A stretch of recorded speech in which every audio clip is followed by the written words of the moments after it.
Жолоочийн даатгалын тухай хууль 2012 оноос эхэлж хэрэгжиж эхэлсэн. За энэ хуулийн үзэл баримталт бол даатгуулагч даатгалынхаа үр шимийг хүртэх хэрэг ямар нэгэн ослоовор гарах юм бол нөхөн төлбөр авах тухай зохицуултыг хийсэн байдаг. За даатгуулагч даатгалынхаа хураамжийг төлөхдөө хэдэн удаа нөхөн төлбөр гаргаж байсан, урд нь нөхөн төлбөр авч байсан уу гэдгээс нь хамаарат хэдэн төгрөг төлөх вэ гэдгийг шийдэгддэг. За олон удаа ослоовор гаргах юм бол хураамжийн хэмжээ нь тодорхой хэмжээгээр нэмэгддэг. Хэрвээ ямар ч ослоовор хийхгүй сайн туршлагатай найдвартай жолооч байх юм бол жил болгон тэрний хураамж нь бол буудаг байгаа. За энэ хураамж өсөж буух энэ тогтолцоог бол мэдээллийн сангаар бол шийдвэрлэж байдгийн. За бүх даатгалын компаниудаас хийсэн даатгалынхаа гэрээний мэдээллийг, нөхөн төлбөрийн мэдээллийг манай мэдээллийн санд нийлүүлж тухайн хүн дараагийн удаа даатгал хийлгэхэд хэдэн төгрөгийн хураамж авах вэ гэдгийг нь бол мэдээллийн сангаас тооцоолж гаргаж өгдөг юм даатгалын компани. За тэгээ өнөөдрийн байдлаар мэдээллийн санд орсон мэдээнүүдийг та бүхэнд харуулъя. За нийтдээ 741 мянга гаруй даатгалын гэрээ болон 30 орчим мянган нөхөн төлбөрийн мэдээлэл хууль хэрэгжснээс хойш манай мэдээллийн санд цугларчаад байна.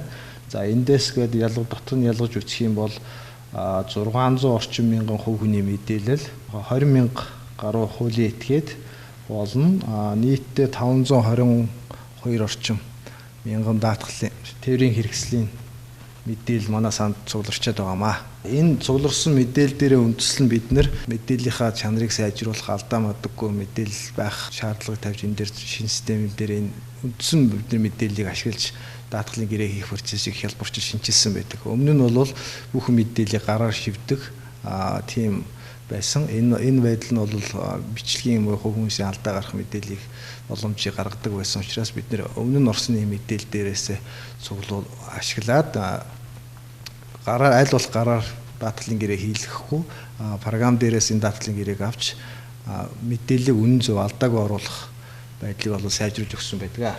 Төрийн бус байгууллагуудтай хамтран даатгалын байгууллагатайгаа хамтраад хэрэглэгч бүхэн өөрсдийнхөө даатгалынхаа мэдээллийг шалгаж болох Smart Car гэсэн энэ сайтыг хамтран бий болгож ашиглуулж эхэлсэн. Хэрэглэгч буюу одоо даатгуулагч та бүхэн өөрсдөө Smart Car гэсэн энэ сайтаар ороод өөрсдийнхөө даатгалын мэдээллийг шалгах бүрэн боломжтой болсон байдаг. За энэ дээр бол тээврийн хэрэгслийнхаа та бүхэн улсынхаа дугаарыг болон хяналтын зургийн код гэдгийг оруулаад өөрсдийнхөө тээврийн хэрэгслийн татвар болон техникийн хяналтын үзлэгт орсон байдал мөн албан журмын даатгал хийлгэсэн эсэх мэдээллийг бол шалгах бүрэн боломжтой. Хэдийгээр та бүхэн даатгалын компани дээр очиж даатгалаа хийлгэсэн ч гэсэн танай мэдээлэл энэ сайтн дээр гарч ирэхгүй байх тохиолдол бий. Энэ тохиолдолд та бүхэн даатгалынхаа компаниудтайгаа харьцаж өөрсдийнхөө мэдээллийг энэ үндсэн санд оруулах талаар бол шаардлага тавих нь зүйтэй болов уу гэж бодож байна. Даатгалын мэдээллийн санд орохоос гадна энэ сайтн дээр дамжуулагдаад төрийн бусад байгууллагууд замын цагдаа, татвар, одоо нийслэлийн тээврийн газар зэрэг байгууллагатай бид нар холбогдчиход байна. Хэрв даатгал хийлгээгүй байх юм бол замын цагдаа хөдөлмөрийн доод хэмжээ, хөдөлмөрийн өсний доод хэмжээгээр та бүхний торгох тийм хуулийн заалттай байдаг. Энэ 192 мянган төгрөгөөр торгуулах асуудалтай тулгархаас учраас та бүхний анхааралтай хандаж өөрсдийнхөө мэдээллийг шалгаж даатгалынхаа компанид асуудлуудыг бол тавьж зөвлөх нь зүйтэй. Одоо энэ 8 сарын 1-ээс эхлүүлээд нийслэлийн тээврийн газартай бид нэр бол нийслэлд том оврын ачааны тээврийн хэрэгслүүдийг явах ИЦ гэсэн зөвшөөрлийг олгох асуудлыг хамтран хэрэгжүүлж байна. За энэ хэрэгжилтийн үүднээс юу болох вэ гэвэл даатгалтаа энэ зөвшөөрлийг авахын тулд заавал даатгалтаа байх ёстой болж байгаа. За энэ зөвшөөрлийг та бүхэн бол төрийн үйлчлэгээний цахим түүц машинаас бол өөрсдөө очих авах бүрэн боломжтой болж байгаа. Хэрвээ даатгал хийгээг бол энэ зөвшөөрлийг бол олгохдохгүй гэсэн үг.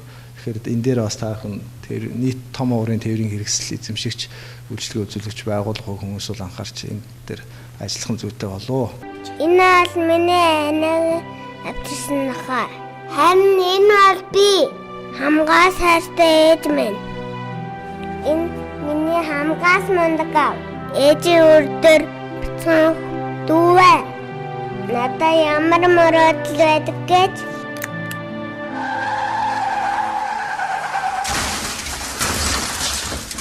та гэр бүлийн төлөө хамааллахын бүсэгдүүл хуулиа биелүүлээрэй.